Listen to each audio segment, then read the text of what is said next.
with a bubble gum. Like a bachelor waiting for the girl. I want to see the sun weathering. I'm falling to the wave. I want to feel the wind blow into my head. I want to be so close and yet so far. We got something to lose, watching from afar. They might be tight and lie inside, but I'm a salon. At least I want to be.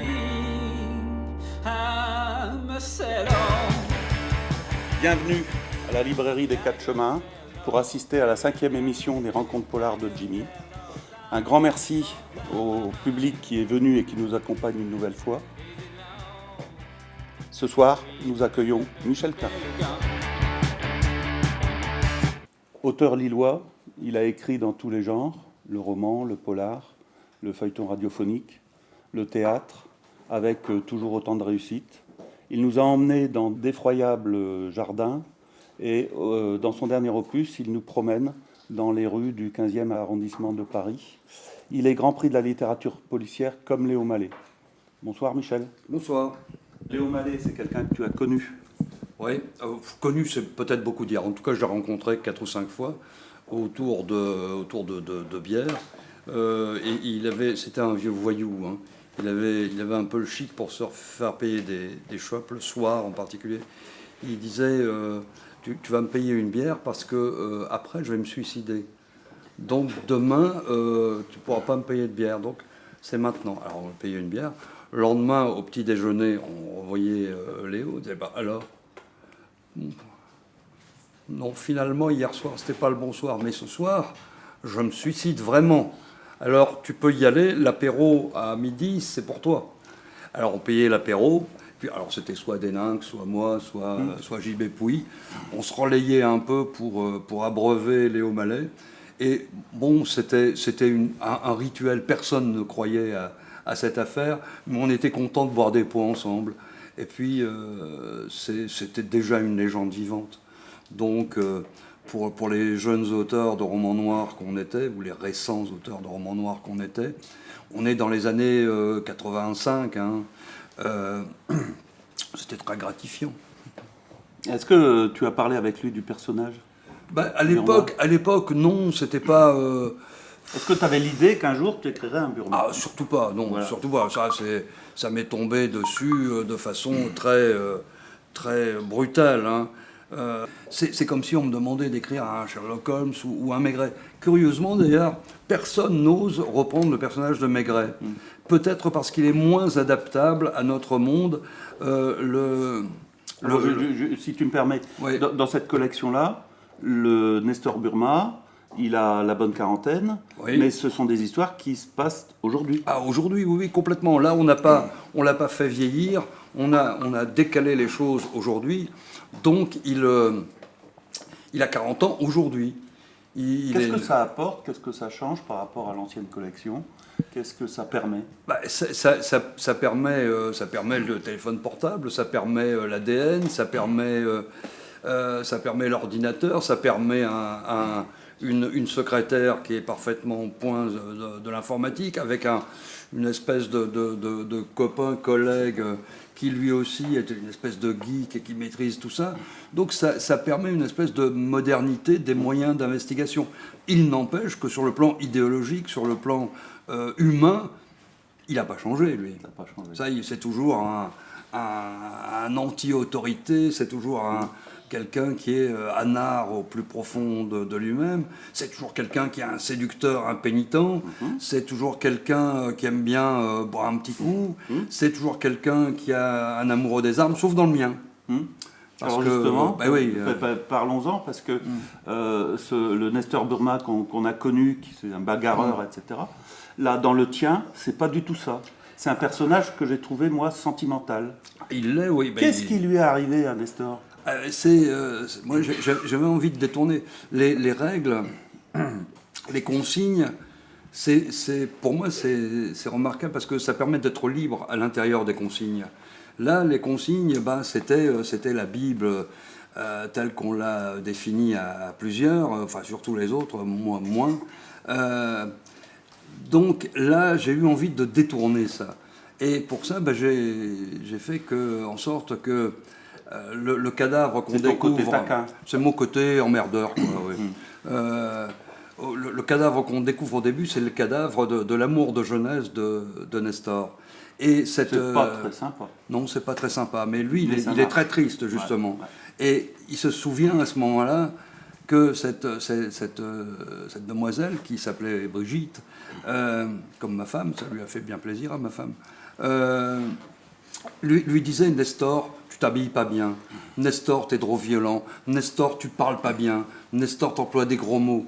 Et là, il se fait un serment en forme d'hommage posthume. Il dit, voilà, tant que j'aurai pas trouvé l'assassin de Brigitte, eh ben, je vais me conduire impeccablement. Je vais même penser sans gros mots. Je vais être impeccable sur le plan mondain, tout ça. Pas de violence, pas d'armes à feu. Je vais même payer, mais ça, il a du mal à s'y tenir, je vais même payer mes tickets de métro. Ce qui ne fait pas d'habitude. D'ailleurs, là, il va avoir du mal à se tenir à ça. Mais voilà. Donc, ça m'intéressait de faire un Nestor Burma, de donner une espèce de plancher de Nestor Burma, pas violent, pas arme à feu, pas... Bon, mais ça demeure quand même un séducteur. Ça, il peut pas... Oui. Il peut pas s'en empêcher.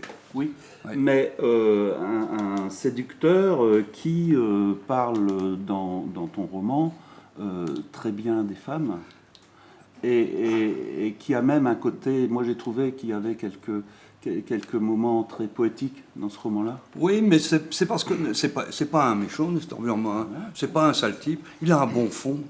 C'est ça le truc. Et je suis allé chercher ce bon fond, quoi. Je suis allé chercher ce côté Casanova, mais Casanova des beaux quartiers, quoi. Il a quand même ça en lui. Et ça me permettait aussi d'ouvrir ce pan du personnage pour les autres auteurs, pour ceux qui prendraient la suite, Nadine, mon fils, Daniel Thierry, Pascal Patrick, Jacques Sausset, etc. Bon, et il y a même question que Hélory en fasse un, et même que Marc Lévy en fasse un. Bon, Scoop. il est question de... Oui, ça date Vous avez un scoop dans les rencontres polars de Jimmy. Voilà, ça date de dimanche dernier. Ça, j'étais sur les lieux avec Marc Lévy et Nathalie Carpentier, l'éditrice. Donc je peux... C'est pas signé, mais l'accord verbal a été donné. Voilà. Donc, un Nestor Burma tendre... Oui. C'était une possibilité pour les suivants. Ils peuvent reprendre cette partie-là de Nestor. Il y a des très beaux passages de tendresse et même de poésie. Et Ouais, moi- mais et ça c'est moi, ça, c'est pour ça. Oui, non, mais c'est pire que ça. C'est-à-dire, je me suis dit, mais Michel, ça doit être un sacré charmeur. Tu sais que tu m'as charmé. Oui, mais Non, c'est pas toi que je visais. Hein. Je te le dis, très franchement, non. Non, mais la lecture est très agréable. Bah écoute, je suis ravi ici. Très agréable. Si ça t'a fait passer un bon moment. Mais le but, c'était ça. Hein. Le but, c'était vraiment de donner à manger au suivant. Que le personnage soit ouvert. Plus ouvert que si on restait dans un personnage un peu rude, un peu violent uniquement, toujours sur les ergots. Non, je dis, c'est pas que ça. Il y a des moments où il a la larme à l'œil. Donc, voilà. Donc, essayer de le rendre un peu plus humain. Il est très Ouais, touchant. ouais. Il doit pouvoir l'être. Pourtant, il est dans une histoire qui est quand même assez dure, qui fait remonter des choses du passé. Ouais. Alors, dans cette histoire, il y a un décor. Et si je te dis Singing the Blues, Ah, bah ça, c'est Biggs Beiderbecke. Ah ouais, mais ça, pour moi, c'est le plus grand solo de cornet à piston de l'histoire du jazz. Et, anecdote, l'an dernier, on s'est retrouvé bloqué par un orage au Castellet, là où il y a le circuit. Mais chez une amie, avec des musiciens de jazz du Caveau de la Huchette et une chanteuse qui s'appelle Gonil Carling. Et en regardant tomber l'orage toute la journée, parce que ça a duré toute la journée, elle me demande ce qu'est mon jazzman, qui est mon jazzman préféré? Je lui dis Biggs Beiderbecke, parce que, et je me dis, elle ne connaît pas. Et le soir, ils font un bœuf parce que ça continuait, l'orage, un truc improvisé avec François Laudet qui fait la batterie sur des tabourets et des caisses de vin. Et elle prend son cornet à piston et elle joue le solo de Singing the Blues en disant For Michel. Ça, c'est un cadeau énorme. Donc, dans Burma, je fais la pub pour Biggs Beiderbecke. Hein, si vous vous souvenez, il y a un film d'Efraim Taviani qui s'appelle Biggs. Mais la musique va très bien, au fond, nostalgique. Oui, et puis ça correspond en plus à Guy Marchand, oui.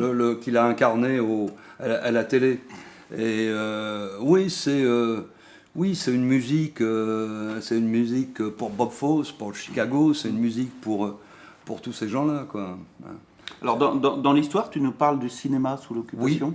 Oui, parce que ça, c'était le sujet, en fait, les actrices maudites d'années, en particulier Corinne Lucher, hein, qui était la fille de Jean Lucher, qui dirigeait la presse Collabo, et qui a été une comédienne un peu tubarde, un peu embarrassée des poumons, dont le médecin était un écrivain remarquable, puisque c'était Louis-Ferdinand Céline, en particulier à Zimringen, où elle est allée, hein, d'un chien à l'autre. Et c'est une comédienne qui a fait quelques films et qui a eu un destin tragique. Elle est morte à 29 ans, après avoir vu son père fusillé à la Libération. Et j'ai visionné ces films, j'ai les cassettes à la maison, enfin les CD, et elle avait un jeu extrêmement moderne, hein, qui tranchait totalement sur le jeu des autres, très comédie française, très machin, très Pierre Freinet. Elle, non, elle a un jeu moderne, direct, étonnant. Malheureusement, elle a fait partie d'un certain nombre de dames du cinéma français qui honoraient de leur présence la rue Lauriston. Et ça, c'était pas très bien. Et Nestor Burma, la rue Lauriston, qui est le siège de la Gestapo à Paris, où on torturait et où on festoyait. Il y avait la torture au rez-de-chaussée et les fêtes au premier.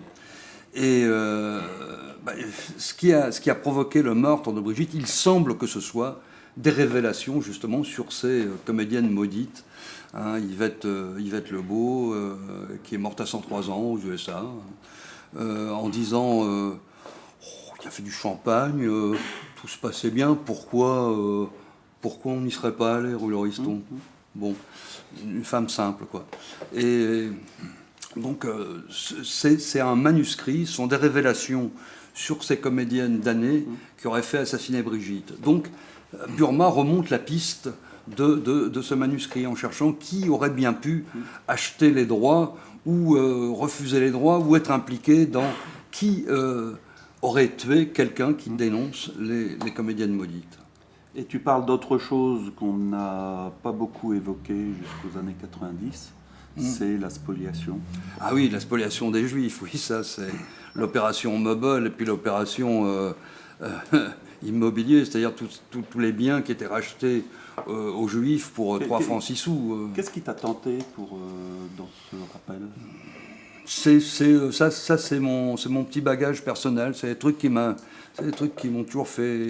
Moi je trouve qu'on n'en a pas beaucoup parlé. Non. Enfin, l'opération Mobile, on en a un peu parlé.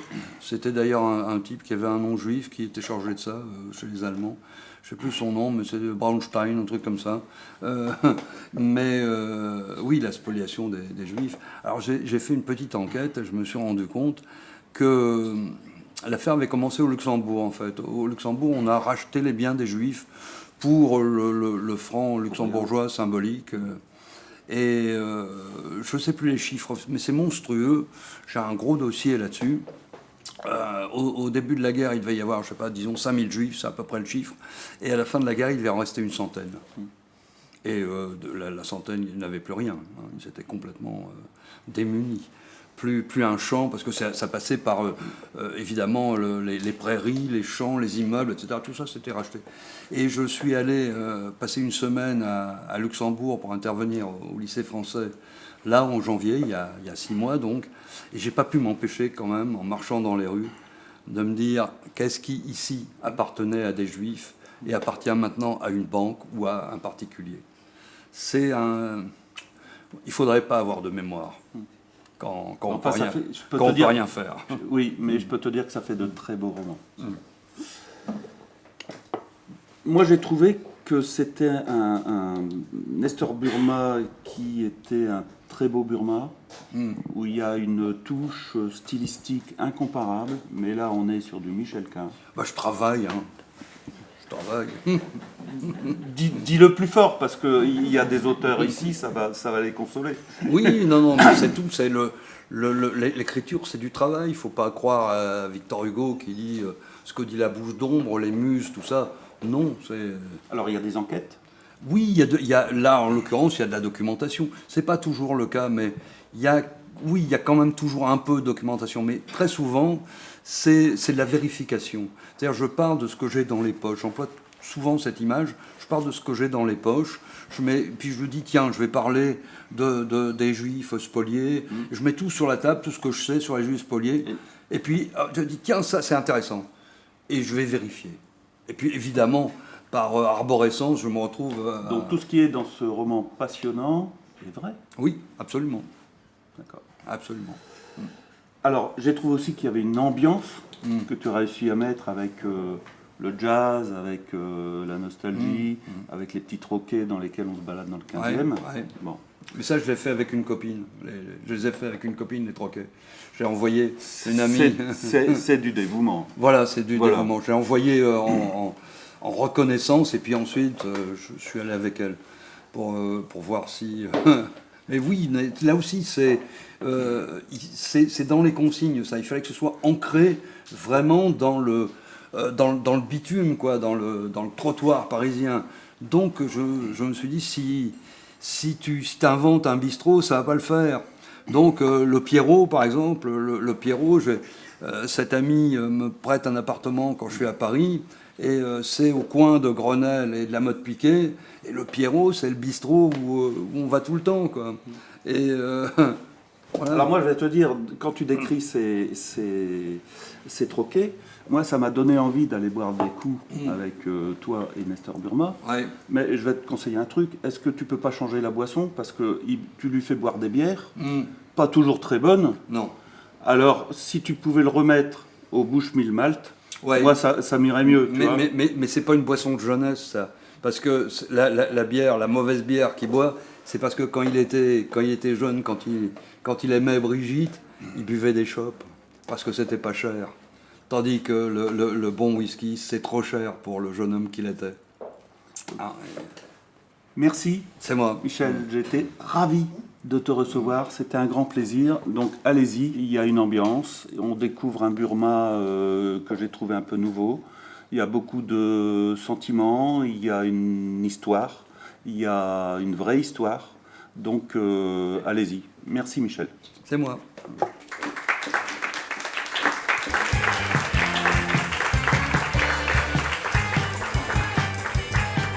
Donc vous avez vu, ici c'est les rencontres polars de Jimmy. Et donc le public est venu. Dans le public, nous avons des auteurs, nous avons aussi des gens qui ont de fabuleuses contributions au polar, comme par exemple les organisatrices de salons.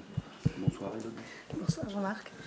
Élodie Lemaire qui m'a invité gentiment à la première édition des Forges obscures. Forges obscures, salon de polar. Polar, littérature noire, fantastique. Et donc j'ai trouvé que pour cette première, ce salon était génial. En quoi il est génial? Et comment tu as fait avec Sébastien un salon aussi sympa du premier coup? Alors, l'histoire de ce salon, elle est très particulière. Elle naît de la rencontre de Gaëlle Perrin-Guillet, une auteure de Lyon, qu'on a rencontrée dans un autre salon du Nord, à Templemar, il y a de ça 2 ans. Et on discutait avec elle, et puis on discutait salon, et elle nous dit « Mais montez votre salon s'il n'y a rien dans votre coin !» Oui, Gaëlle, bien sûr. Idée un petit peu folle, et puis l'idée un peu folle a fait son chemin. Et puis on aussi la chance d'avoir une ville qui est très portée sur la culture, le cinéma, les livres, etc. On est venu avec notre petit dossier leur dire voilà, on a une idée un peu folle, on veut monter un salon du livre. Bon, au départ, ils ont eu un petit peu peur, hein, mais on a une équipe super au service culturel de Try-Saint-Léger et tout s'est emboîté, je dirais, naturellement. Nous manquait un libraire et nous sommes allés aussi débaucher Christophe de la librairie des Quatre Chemins, qui est venu compléter cette équipe, voilà, qui est fait en fait de passionnés. Et je pense que c'est ça qui fait, qui fait le succès du salon.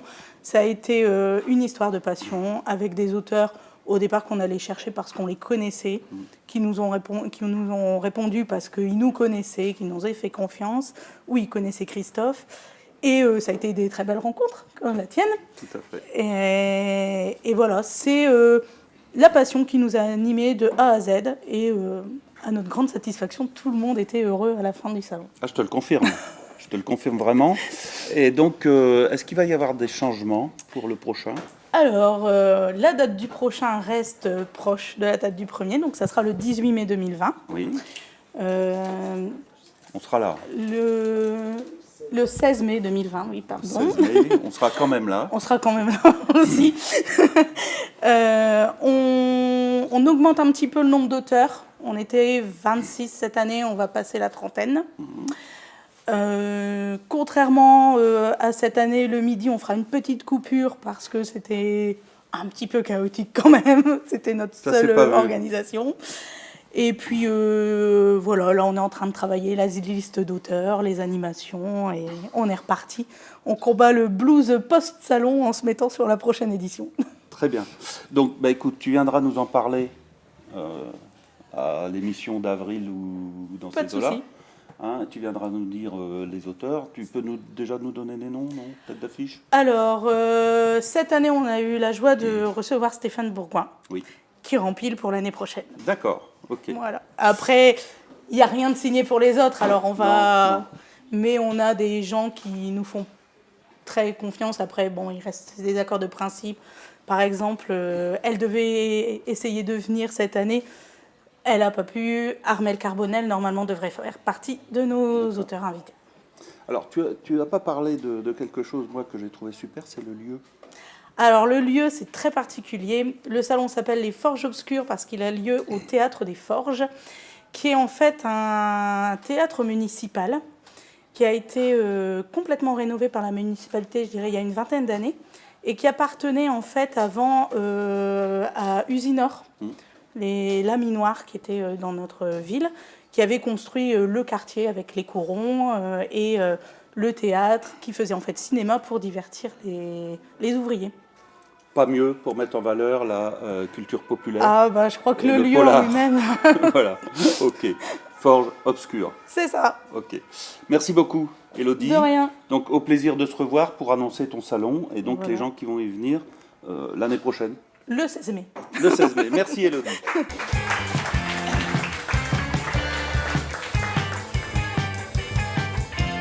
Donc maintenant, Michel et moi allons vous parler d'un grand monsieur du polar. C'était un amoureux de la littérature policière, un promoteur du roman noir et un ami des écrivains. Il nous a quittés, malheureusement. C'était le pape du polar et nous dédions cette émission à Claude Mesplède. Toi, tu as connu Claude, oui, comme tout le monde. Oui, bien sûr. Je pense que tous les auteurs de romans noirs ont connu Claude. C'est juste que je suis un peu plus vieux que les autres et donc je l'ai connu un peu plus longtemps. Et toujours dans des conditions de convivialité et d'amitié extrême. On a un peu voyagé ensemble, on a fait un peu l'Europe ensemble, l'Allemagne, au fin fond de l'Allemagne de l'Est, l'Italie, du côté de Rimini, où on a hanté un peu un festival qui s'appelait Les Couleurs du Noir.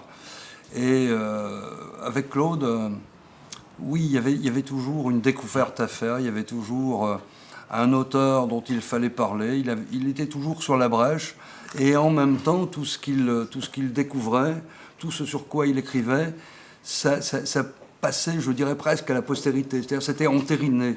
À partir du moment où Claude Mesplède avait parlé de quelqu'un, où un titre était dans ses fiches, c'était parti. Et mon dernier anniversaire, je l'ai fêté avec lui, là, en novembre, à Lamballe.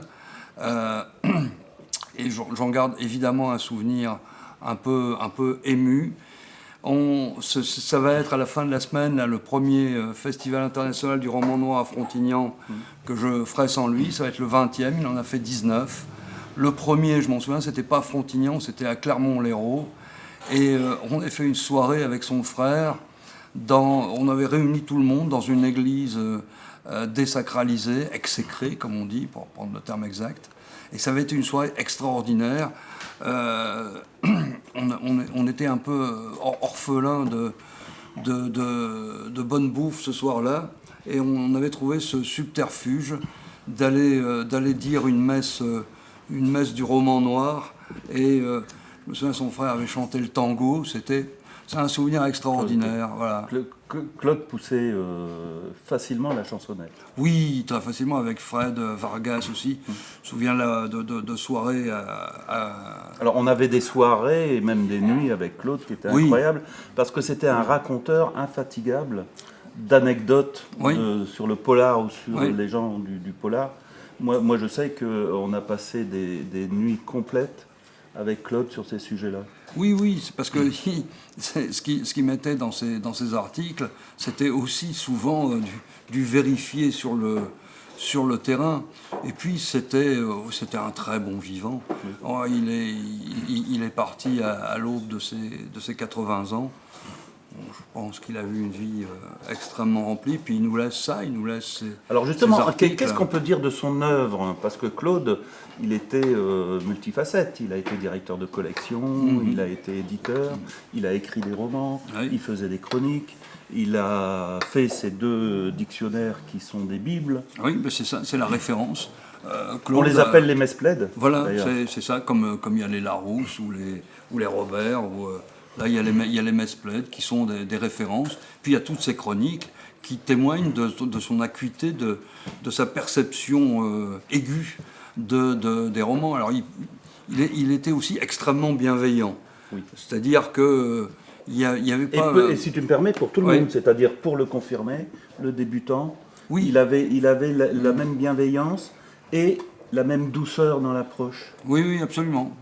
Mais il disait, il disait du bien il fallait vraiment être un très, très, très, très mauvais auteur pour ne pas trouver grâce aux yeux de Claude, qui trouvait de toute façon quelque chose de bien dans un roman qui pouvait être médiocre. Il trouvait un truc.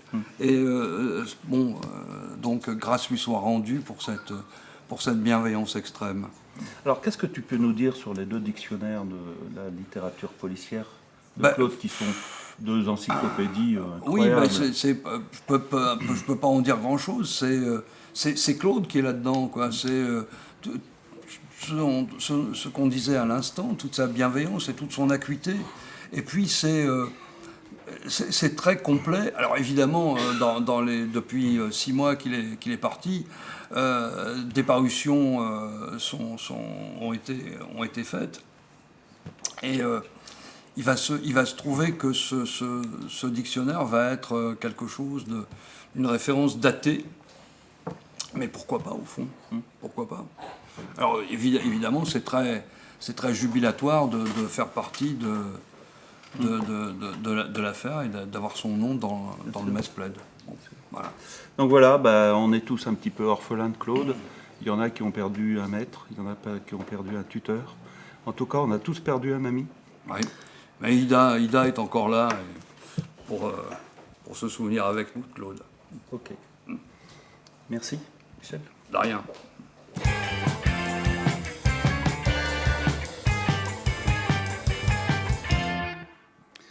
Voilà, l'émission touche à sa fin. Donc merci à Michel Quin, merci au public chéri, merci à Jérôme Delien et à Dro pour la technique, merci à Christophe Coquelet et à Caminite pour leur accueil, et à Tom. Merci aux Custos. La prochaine émission se fera avec David James Kennedy. Et maintenant, vous le savez, on continue avec le bar qui vient d'ouvrir et en live avec les Custos. À vous les Custos.